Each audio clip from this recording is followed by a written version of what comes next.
Liberty. Ionescu, truth. Jonquel Jones with a tough bust. Stewie, little shoulder shake. Oh, what a shot! Phoenix with the move down the lane. Cloud into the paint. Reverses it in. The New York Liberty are WNBA champions. Hey Libs fans, and welcome back to Liberty FM. As we inch closer to the playoffs and closer to having the full squad back, the Liberty are still navigating a season with different starting lineups due to injury. The last few games, the Liberty went 2-2, but clinched their ticket to the playoffs. The road ahead will not be easy, as they are still trying to find ways to fight forward with and without their core players. The big question still lingers. Can the Liberty fix the cracks in time to make a deep playoff push? François, let's get into it. Yeah, let's get into it. And we cannot help but think that we're running out of time, right? I mean, we were so happy thinking that, yes, now we're going to have all the players back. Stewie is back. I mean, she probably came back earlier than needed, but she saw that the team needed it. And yes, we got to see JJ, Stewie, and Sab together, and that they were just going to ramp up and be able to be ready for the playoff. And then bang, what just happened? JJ got sick. We're wondering how. We're not going to say how. Maybe at the Brooklyn Library. Who knows? But JJ got sick. Saab got injured, toe injury. And once again, we're going through the cycle of 8 or 9 players rotation. And I think, fans are either angry or just resigned to the fact that maybe this is not the season for the New York Liberty. But there's still hope, though. We still want to have a little hope as Liberty fans, because when you have the core, the big three, they are 11-0 this season, and we barely had any chance to see them so far this season. And as I was saying to you before we recorded the podcast, I was thinking back at 2021, the season where the Chicago Sky won the title, when they were just 16 wins and 16 losses in that season. They were the 6th seed. And Phoenix, coached by Sandy Brandello, were the 5th seed and got all the way up to the final and even eliminated one of the favorites of the season. So there is still a bit of hope, but you need to build good habits, and we're just not sure if time is enough right now for them to be ready for the playoff. What do you think, Felicia? I mean, time is running out, but I do think that the playoffs are a reset for all teams. They don't get a lot of time off once the regular season ends. It's just a couple of days for some teams. Some teams have a little bit more time, but it's a reset. Playoffs are a different animal, and the door is still open for any of the teams 1 through 8. I mean, this year you do think that Minnesota could take it all. I do think that is still probably what may happen, but I think the Liberty have an opportunity, hoping that if we can get all our players back healthy, it's a different story. I think the fight will be different. You have a lot of players who are stepping up, but I think they're called to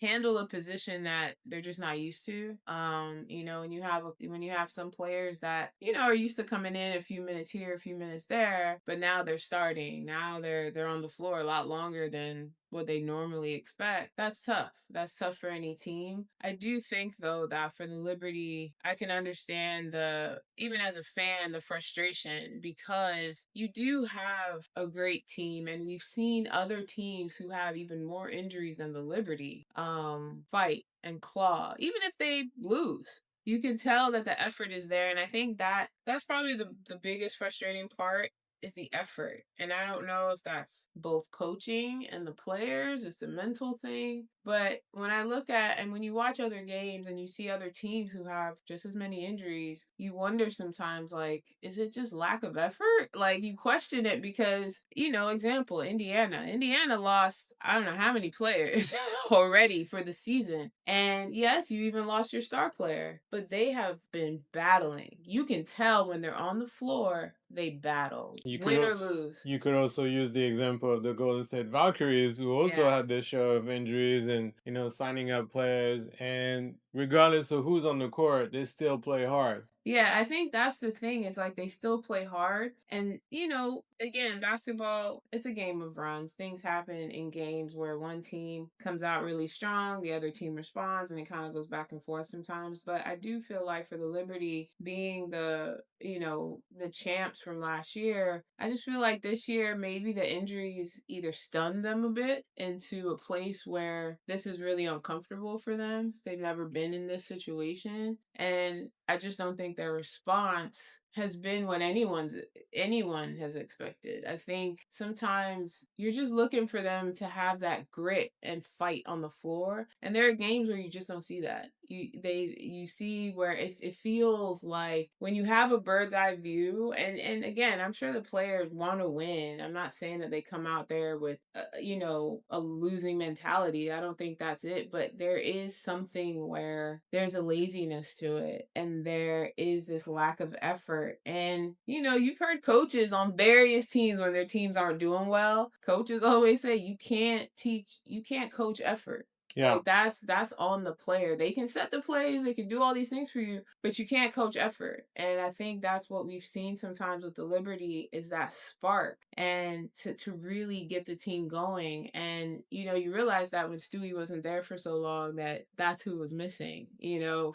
But all three, you need all three. Sabrina Ionescu, JJ, and Stewie, you need them all on the court in order to really be successful. And without those three, we've seen when one or two are out, the Liberty just they almost look like they don't know how to play together. Yeah, but that's probably the reason why there's been also a lot of backlash towards Sandy Brandello. And I think when you look at what the fans are saying, there's some forms of truth, obviously, maybe a little too excessive on the negative side because there's a lot of factors that come into play. But yes, Sandy Brandello has a share of responsibility. Yes, you could argue that she has experienced a level of injuries that she never seen in her career. She said after the game against Seattle, or before the game against Seattle. But at the same time, you need to have backup plans, right? When things are not going your way. And at times it feels like the team is kind of disjointed and they don't know what to do. And as we mentioned before, you had other teams that also had the same amount of injuries and they still feel like they play their brand of basketball, regardless of who's on the court. They play hard. And with the Liberty, it seems like Sandy is shaped to coach a team with like star players, but when the stars are missing, it's much harder, it seems, for her to figure out a plan. Now, yes, it's much more difficult when you have to constantly change the lineup. I think so far this season, the Liberty have had 17 or 18 different starting lineup. So it's hard to build habits. You have players that are role players that are not meant to be starters that all of a sudden have more responsibilities. So it's hard. And when you only have 8 or 9 players and you face teams like Phoenix or some of those top teams in the leagues, it's tough. But on the other end, you could also look at the fact that they lost against teams like Connecticut, Dallas, Chicago, some of the bottom teams in the league that you had no business losing against. And now you're in a situation where you're probably not going to have the home court advantage for the playoff. And that might play against them in the end. Yeah, and I mean, listen, the league has gotten better. The league has gotten stronger this year. But again, you are the reigning champions. And yeah, the teams that you've recently lost to, even with having one or two people out, you have the tools to win the game. Yeah. You have the tools to beat them. And it really did look like when you watch the game sometimes, people just didn't know where to be all the time. You set a play and if the play ended up, getting busted, there's a lot of stagnation, not a lot of ball movement, and that's important for the Liberty is to keep the ball moving. Once you stop that, once there's a lag,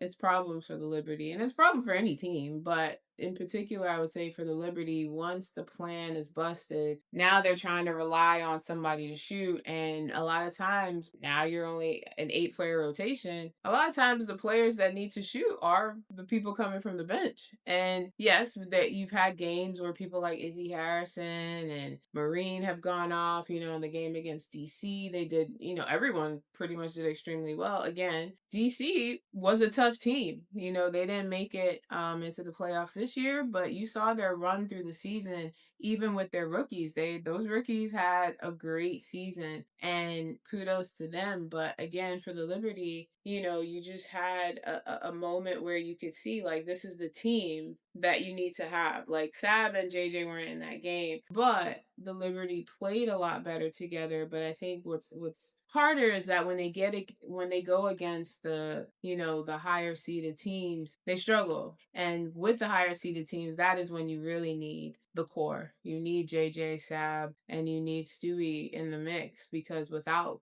all three, it's tough. I thought, looking at Minnesota when Nafisa was out, like, man, they might struggle a bit, and they did not. They did not at all. And that, to me, showed their coaching was top notch, because your number one player, who could potentially be the MVP and former defensive player of the year, is out. So you're losing a huge piece. And I think they lost, one game, maybe two, for the time that she was out. And you could just see that, it was like next man up, and they took that on. And I feel like with the Liberty, the next man up mentality wasn't there all the time. There are a lot of lapses. And and to me, that maybe it's the system. I think some teams have a certain system that you play in, regardless of who's on the floor. This is the system that you play. These are the things. And if you hone in on these things, no matter who's in and out, you guys should know. It was too much of seeing certain players constantly looking at Sandy for coaching and what to do. And it's like, so this was never, my question then was like, you guys never practiced this? This was never like an option, like, let's run it with this person or that person, just in case, yeah, Sab is pretty healthy for, you don't see much injury from her, but when it happens, somebody has to step up. Tosh is out, somebody has to step up. And I think in that you realize, like, there is a disconnect somewhere, and only the Liberty can figure that out. The door is still open, for them to make that playoff push. They're in the playoffs, so it's a reset, and they have to look at it as such. And they, Sab is still out. I think they should continue to rest her, win or lose, these last few games that they have. And they may need to bring her in for a game to try to get them to gel. Yeah, I mean, you need her to get into a rhythm. You can't just have her like off for like a couple of weeks and then all of a sudden you bring her back for the playoff. I think it would be important if she could get back against Washington on Tuesday and then have that game against Chicago. So that you could get into a rhythm, because yes, you have the talent, and yes, they're undefeated with the big three, but you can't just miraculously put great basketball for 40 minutes just because you have the players back. You need to have that time. And we see that, time is not on their hand right now. But, you could also say that, some of the little things that they've shown, especially the last game against Seattle, does give you hope. Yes, Seattle is also not doing so well. So you can kind of you got to put things in perspective. But I think for me, the main issues are on pretty much on both ends of the floor. Like you said, on offense, it seems at times like the team is a little lost. And yes, when you have a player like Sabrina Ionescu missing, it is hard to orchestrate the offense the way she does. Because the vision is so great. Yeah. Not only is she a scorer, but she's a great facilitator. Yeah. And the passes that she gives, you were saying before we recorded the podcast as well, that JJ without Sab, it's much harder for her, to being fed the way she wants to. Yeah. And I feel like that connection that she has built with Sab is definitely missing right now. I do feel Sab and Stewie are probably the only ones that can really feed JJ. I think everyone, continues to try, like Tosh. I think Tosh is also great. But Sab and JJ's connection, there's nothing like it. And with Sab out, you see that some of the passes to JJ are just not in her wheelhouse. They're either a touch too far or not high enough, or it's just not in the right zone. Yeah. It's just outside of her zone. And Sab knows exactly how to feed to her and can anticipate a lot better. I think yeah, that connection is truly unstoppable. And again, as you said, Sab has a vision of the floor, and she's one that can make those long passes. She's the one that I've always been saying throughout the season they need to shorten up their passes, Yeah. because that's how a lot of turnovers happen for them. These cross court cross, like, and teams pick them off so many times, and it's like you really got to stop that. You need to shorten the distance. You need to help each other out. And when someone's in a jam, you need to get over there. They shouldn't be forced to have this like cross court pass all the time. And I think with Sab, she's one of the few people who can do that, like especially when they're running in transition and she gets the ball to Stewie. She can usually put it in Stewie's wheelhouse or JJ's wheelhouse. She knows she's like a quarterback. She puts it exactly where they need it, and other players don't have that finesse like she does. So yeah, without her, you realize just how valuable she is, and we already knew that. But I think the thing is, though, is that when one of them is out, the struggle is so hard because you're just like, well, okay, Stewie's out. All right, you still got Sab and JJ. They can make it work. Things can happen. Okay, now you just have JJ and Stewie. Sab's out, and that there's always a crack that you see, and they end up not winning a game or barely winning a game. I think what was very telling was the game against the Golden State Valkyries, because you gotta give them mad props defensively. They had a plan and it worked perfectly. I felt like they really swamped the paint and we're not letting JJ breathe a single second. And unfortunately, she also got into foul troubles, but they were really decided to swamp the paint and let the perimeter players, take decisions. They even let Natasha Cloud wide open, and they were willing to take the risk of her taking shots as long as they locked down other players. And you felt like they were completely lost on offense. I think the only player that was really trying to do anything was Stewie. She was, not necessarily shooting very well, and the team was not shooting very well at all. But at least she was attacking the basket and was trying to create something, get to the free throw line. But, with 58 points overall in this game, I mean, I can't even remember the last time the New York Liberty scored so little in the game. And you could tell that without Sabrina, they were really like missing their conductor, and it was very telling. I think also, and props to Stewie just coming back in and just trying to get herself, back up, to a level. She was gone for, quite some time. And, she has to get back to her level too. And these games where, you see where she's doing that. The one thing I'll say that I love about Stewie is that when the shots aren't going down, Stewie is going to find ways to help her team. Yeah. And I think that is not the mentality of everybody on the team. 13 free throws she had against the Valkyries. If them shots aren't going down, Stewie know how to get a foul call. Like, that is just, I think her and Asia are so good at that. Like, whether shots are going down or not, they gonna get to the foul line. They gonna make sure they can provoke fouls. They know exactly, and that's just with them. They're gonna be GOATs. I mean, they're gonna be Hall of Famers one day. But I think that's a mentality certain players on the team also need to have. Like, you need to drive, you need to attack, and when things aren't going your way, you saw Stewie would get that ball in her hand and run that whole court. And as a big, she runs like a guard. Yeah. Like, and she's so versatile. And I think that is just a great key for the Liberty, is that you have a player like that, because she's like, I'll take it I'll put everybody on my back and I'll take it. But you need that from everyone to make this playoff push. You need it from everyone. Everyone needs to have a similar mentality. Stewie is one of one. You're not gonna be like her, but you need to find the areas where you're good at. And even if the game isn't going that well for you, you need to find where you can also affect the game on either end of the court. And I think Stewie does just a great job of doing that. And she really did fight for her team in that game against the Valkyries, even though they lost. Yeah, you're right. I think the Liberty have to be able to recognize too, there were too many times where they would double, triple. There was one time where 4 Valkyries players went at JJ. Yeah. And I remember watching the play and I was like, not one person moved from their line to help JJ out. No one cut to the basket. She couldn't pass. I mean, she had 3 to 4 people on her. That means minimum 3 of you are open. You should be wide open.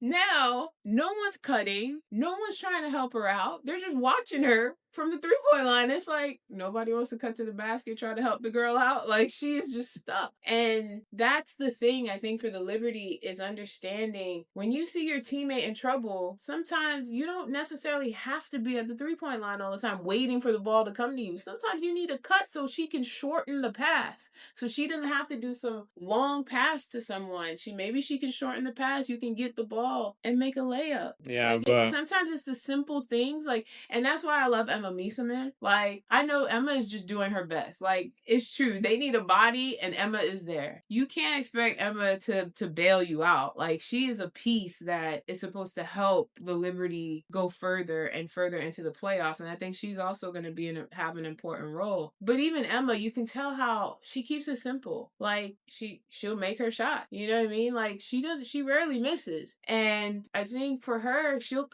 do certain things and just keep it real simple. And sometimes the Liberty, some of the other players don't keep it as simple. Sometimes you don't need the flair. Sometimes you don't need the extra pass or too many passes. Sometimes you just gotta keep it simple and just try to get a bucket. And it doesn't have to be a 3 all the time. Yeah, no, definitely. And I think that, they kind of understood that in the last game against the Seattle Storm because it was a much better performance overall by the New York Liberty. When you compare how awful they were on offense against the Valkyries or even against the Phoenix Mercury in the second half, I felt like there was a greater sense of urgency from the team. And I think, the two players that I think really comes to mind when we look at the last games are Leonie Fibish and Kennedy Burke. I mean, Leonie Fibish ended this game against Seattle with 21 points. I think that was a record in a WNBA career. 6 for 10, 4 for 6 from the 3-point line, 5 free throw, which means that she was aggressive. When you look and compare with the Valkyries game, where she only had 3 points, she was 1 for 6 overall and 1 for 5 from free. Kennedy Burke against the Valkyries, 0 points. And then against the Seattle Storm, the first half was kind of quiet, but the second she went off, had 13 points, 5 for 9 from the field, only 1 free, 1 for 4, but she was plus 17 when she was on the court. And she was really aggressive. I think that's the thing that you were saying, where sometimes they kind of stay in the perimeter. And what I really liked in the Seattle game was how aggressive they were, especially Fibish and Kennedy Burke. Things that they can do at times, but very rarely. And sometimes you wish they could do it more. And I felt like in this game, they really were purposeful in attacking the basket. And they need to keep that consistent. I think Fibish and Kennedy Burke, they are going to be difference makers in the playoffs. Yeah. They are going to be needed. Just like last year, it was Kayla Thornton. You needed her. You needed her presence, just like you needed Beniza. This year, you need Fibish. You need Burke. Burke has that quick first step. She needs to utilize that more when she's on the court. She's great at cutting to the basket, and usually Sabrina will find her. Sabrina and Tosh are sometimes the two that really find her quickly, and she can get that pass and make the bucket. Also, for Fibish, it's hard because I know like everyone, when you see the comments about Fibish, they're like, shoot, just shoot, because there's games where she goes off and you're like, see, you're great, like you are that girl. And then other games where it's like she made 2 attempts and you're like, how are you a starter and you only make 2 attempts? It would drive you insane. But I think for Fibish, though, also, this is probably a good time for Fibish. She's getting a little bit more rest. She needs more rest. I mean, to be fair, she needs a vacation right now. She needs a whole, this girl has not few stopped. months vacation. She has not stopped for the last at couple least years. Well, at least 2 years where she didn't necessarily. She's played in every league. She's not just a W. She's played EuroLeague. She's played for Germany. I mean, you had the Olympics. She has gone nonstop for the last couple of years. She's only had short periods of vacation time, if you will, but she needs time. And I think what we saw sometimes is just that fatigue sort of set in with her. And I know she's not going to use it as an excuse. She's like, I'm here. I'm going to keep giving. I'm going to keep going. But yeah, my girl needs some rest. So hopefully, I wish that the Liberty were in a different position. Like, if they were in the position like Minnesota where you can rest the player here or there. She's one of those people that need a rest game.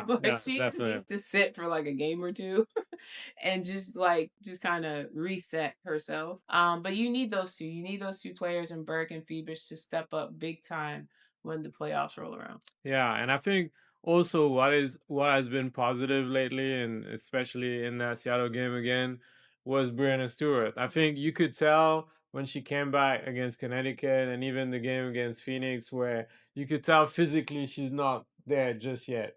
And I think she needs to be 100% because she used her athleticism a lot to beat the defense, and she does so many things that she needs to be 100%. You could tell that her movements were a little more sluggish.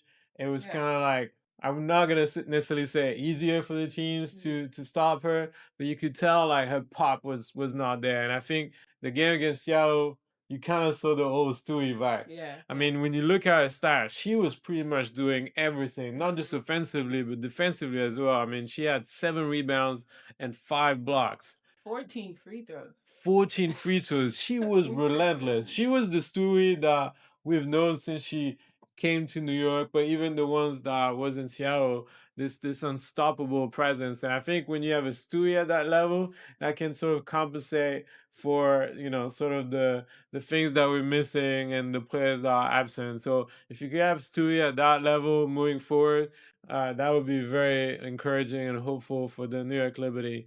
But I think that, we talked about the offense and things that work well, but they also need to work on the defensive end. And that's one thing where I still have a lot of question marks, even when all the players are back, because it seems like now teams have figured out how to attack the New York Liberty. When you look at the game against Connecticut, we barely beat one of the bottom teams in the league. The way that Leila Lacombe was attacking the basket, almost unmatched. The way Marina Mabry kept having those threes where the defense would go under the screen.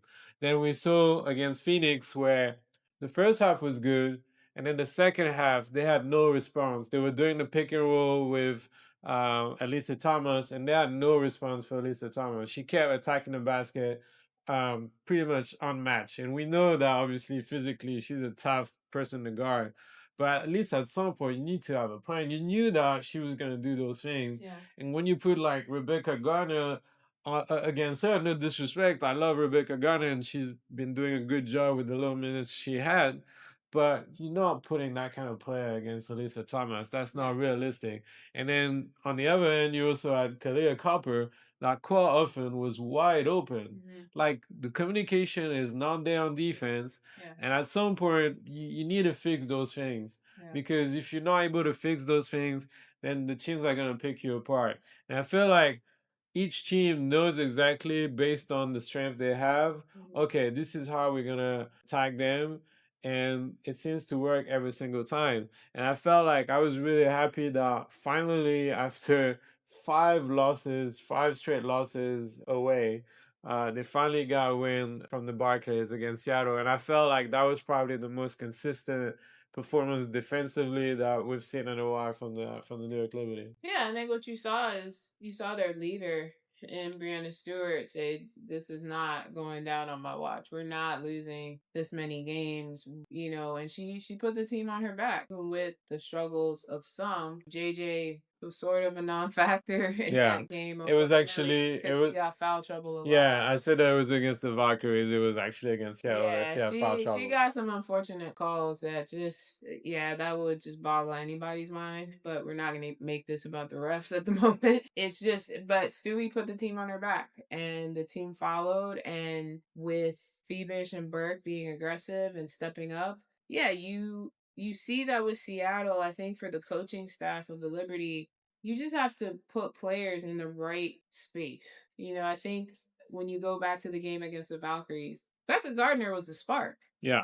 She was the spark for them. And I was saying earlier in the game, like, why isn't she trying Becca Gardner? Like, in the first half, especially in that second quarter when the shots went down for the Valkyries all over the place and the Liberty couldn't make a bucket, that was the time you needed a spark. And I don't think Becca Gardner came in until somewhere midway into the third.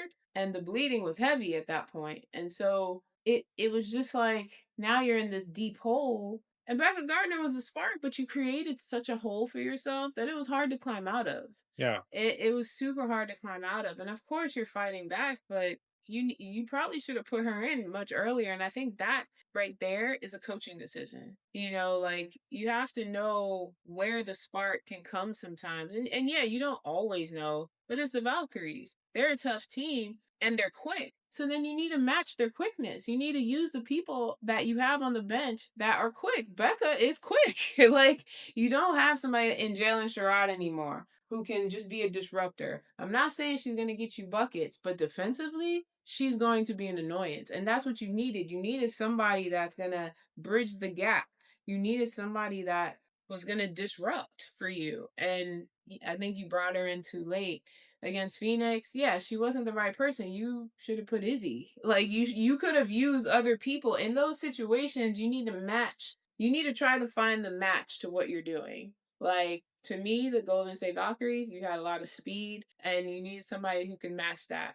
Phoenix, a lot of physicality. Alyssa Thomas is strong, so you need to put somebody that's going to make her think. The only two people that I've seen that Alyssa Thomas will think twice against are JJ and Stewie. Yeah. They're the only ones. Yeah. Everybody else, she will run you down. She will run you over and make her bucket. Like, I know Sab has tried and she'll laugh Sab off, and we know Alyssa Thomas loves laughing on the court. She's like, you can't handle me. Which is, for most players, she's actually right. You can't handle her. But if you can make her think, and I think with Stewie and JJ's length and their strength, she's not going to push them over. So you need somebody else that, even if it's not Sab or, sorry, not Sab, even if it's not Stewie or JJ, why didn't you use Izzy? Why didn't you try? Yeah, I think you put Beck Gardner, and Beck Gardner, love her, but she's a toothpick next to Alyssa Thomas. Once Alyssa gets that shoulder down, everybody hits the deck. It doesn't even matter, and she doesn't get the call. Like, she doesn't get an offensive foul. She's going to the bucket. You can't put that on Beck Gardner. You need to have a more solid player there. I think that's also been part of the criticism towards Sandy Brandetto, is the fact that, yes, you're short-handed, but I think that sometimes she kind of, doing those matchups like where she's basically like trying on the go of like what could work and not work, but it's like, no, like you've had players like Rebecca Garner that have shown you strong will defensively, and the game against the Valkyries, the momentum shifted when she was there, and Easy also provided you with tremendous minutes, and then all of a sudden she barely plays, or you start playing her in the third or fourth quarter. It's like, no, like put her in the best position to succeed, and she has shown you in previous games that you could trust her and she could deliver positive things to the team. So you're short-handed. If you had the whole squad, I could understand where maybe you didn't put them in. You weren't really thinking about them at the time. You're short-handed. You're down a number of players. There's only so many people you can pick, and then the choices you make, you're not putting the people in the right spot. And so I think, in that sense, it comes down to coaching, the coaching decisions there, where you have to tighten that up, because obviously we know Sandy to play a very tight rotation come the playoffs. I don't think she should keep.